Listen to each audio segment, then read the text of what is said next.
kaardid ütlevad 30. märtsiks, et mis läheb üles, peab ka alla tulema. Või mis on praegu madalseisus, see ei jää sinna lõputult. Mida külvad, seda lõikad ja muud sellised ümberringi või ringi tegevad ütlused. Igal juhul, kui sul praegu läheb kehvasti, siis on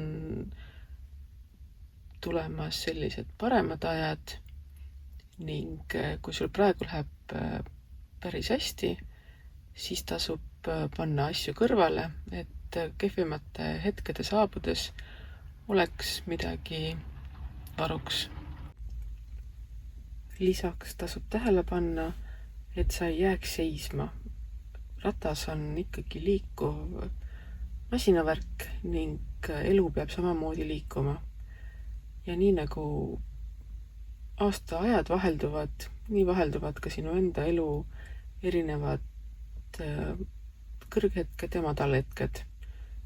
Ning kõige põhilisem, liigu edasi, vaatamata sellele, millises hetkes sa praegu oled.